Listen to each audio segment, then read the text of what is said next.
न्याय के मंदिर में वकीलों और प्रशासन के बीच उपजे एक गंभीर विवाद की। पिछले कुछ दिनों से जिला न्यायालय परिसर में पार्किंग व्यवस्था को लेकर वकीलों में भारी आक्रोश देखा जा रहा है। वकीलों का आरोप है कि बिना किसी पूर्व सूचना के उनके वाहनों को वहां से हटाया गया, जिससे उन्हें काफी दिक्कतों का सामना करना पड़ा है। इस पूरे मामले पर महिला और पुरुष अधिवक्ताओं ने एकजुट होकर अपनी आवाज बुलंद की है।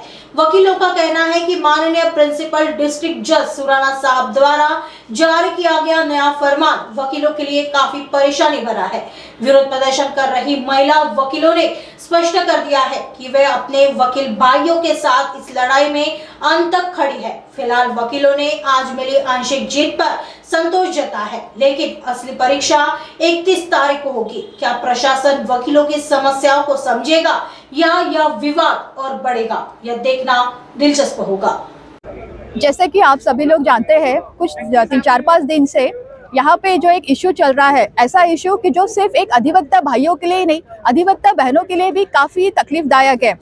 हमारे आदरणीय पीडीजे सर सुराना सर ने जो एक फरमान जाहिर किया है, उन्होंने जो फरमान जाहिर किया है उसमें सिर्फ और सिर्फ तकलीफदायक ही था, जो अधिवक्ताओं को हर तरीके से सिर्फ तकलीफ देने वाला ही काम था। जैसा कि आप जानते हो, यहाँ पे जो पार्किंग की व्यवस्था है कई सालों से की गई हुई है, लेकिन वो पार्किंग की व्यवस्था को हटाने के लिए और नई व्यवस्था करने के लिए हमारे माननीय सुराना साहब ने प्री इंटीमेशन किसी को भी प्रायर नोटिस दिया नहीं, जिसके वजह से आप जानते हो उस दिन आधे से ज़्यादा जो हमारे अधिवक्ता बहनें उनकी गाड़ियाँ यहाँ से उठा के लेके गए।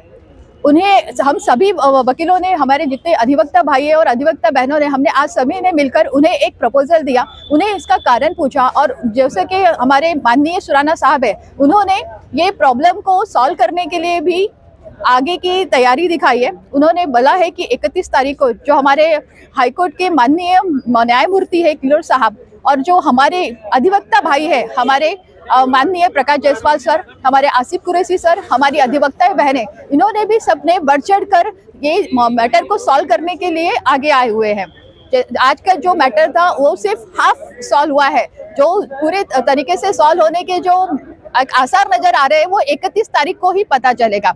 हालांकि आज की जो जीत है वो वाकई सराहनीय है, क्योंकि हमारे अधिवक्ता भाइयों का जो साथ है, उनके साथ हम सारी अधिवक्ता बहनें हमेशा उनके कंधे से कंधा मिलाकर लड़ने के लिए तैयार है। हमें नहीं पता 31 तारीख को क्या डिसीजन होने वाला है, लेकिन जो भी डिसीजन होगा अगर वो हमारे लिए है तो यकीनन हम उसको वेलकम करेंगे, और अगर किसी कारणवश वो नहीं हो पाता है, हम सारी अधिवक्ता बहनें हमारे अधिवक्ता भाइयों के साथ कंधे से कंधा मिलाकर हर वो लड़ाई लड़ने के लिए तैयार है जिसमें हमारे अधिवक्ताओं का जो निस्वार्थ एक जुड़ा हुआ है। तो मैं आप सभी को और हमारे सारे अधिवक्ता भाइयों बहनों को फिर से आज की जो कामयाबी है उसके लिए धन्यवाद देती हूँ, और यूं ही अपना साथ हम सभी बनाए रखें, इसलिए आप सभी को मैं सबसे विनती करती हूँ।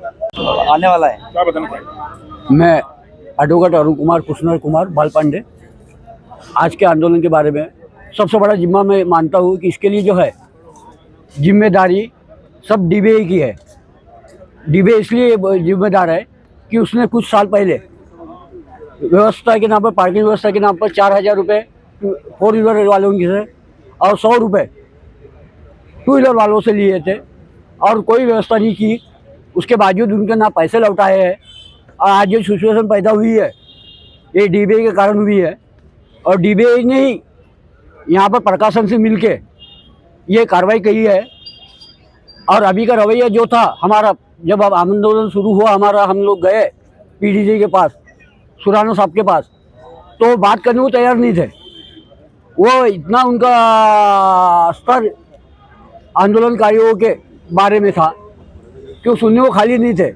आखिरी आज हम लोग उनको झुकाकर, जो उन्होंने तुगलकशाही फरमान जारी किया था, यहाँ पर गाड़ियाँ नहीं लगेंगे, और ना ये कोई निर्णय, ना तो कोई आम सभा में हुआ था। अब ये पीडब्ल्यूडी की जगह है, ये निर्णय पीडब्ल्यूडी ने लेना चाहिए था, उन्होंने वो निर्णय खुद ले डाला, जो गलत है, गैर कानूनी है, और हम उसके लिए, और मैंने जो 24 तारीख को ये निर्णय किए यहाँ पर उन्होंने गाड़ियाँ उठाए, मैंने उसी समय विरोध किया। एक लेटर मैंने 26 तारीख को पीडीजी सुराना साहब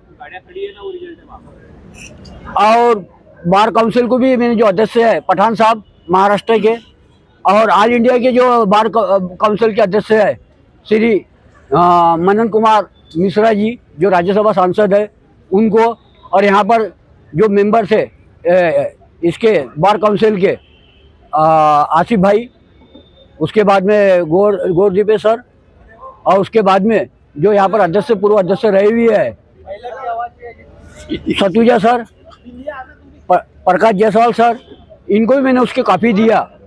और मैंने ये मांग किया था कि डीबीए ने जो पैसे लिए हैं वो उसके वापस करो, और जो कार्रवाई हुई वो गलत कार्रवाई के लिए डीबीए उसमें भरपाई दे। और ये जो है डीबीए हद से ज़्यादा हो गया है। डीबीए कुछ नहीं कर रहा है, सिर्फ लूट के बिगड़ ये डीबीए ने काम ही कर दी है। वो वकीलों की संस्था नहीं रही है आज बिना डीबीए के। और वो पीडीजे का कहना था कि हम उससे बात करेंगे, हम उग्र आंदोलन करेंगे, हम दूसरों को ना दिलाने के लिए हम आगे आ सकते हैं, तो हम अपने वकीलों के लिए क्यों नहीं आएंगे। और ये जो तानाशाही है जो चली थी, मुझे लगता है कि हमारे साथियों ने उसको तानाशाही को ख़त्म किया है।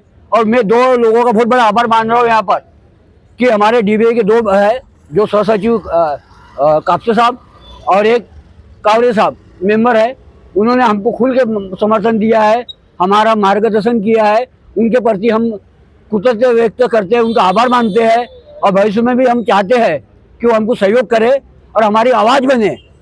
और ये है, और डीबीए के जो है, डीबीए ने आज तक कोई आम सभा नहीं ली है, डीबीए ने मनमानी की है।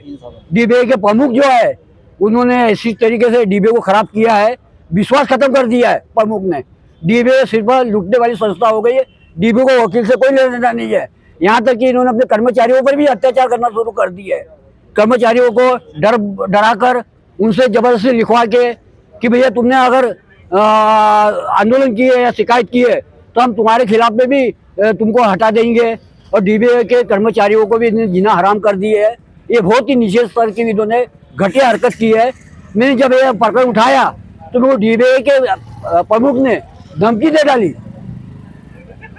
और डिफेमेशन करूंगा, ये करूंगा। मेरा कहना है कि उन्होंने बहुत जल्दी मेरे खिलाफ में कार्रवाई करना चाहिए। मैं उनका स्वागत करूंगा, यहाँ तक कि मैं उनको खर्चा भी दे दूंगा अगर मेरे खिलाफ में कार्रवाई करते हैं तो।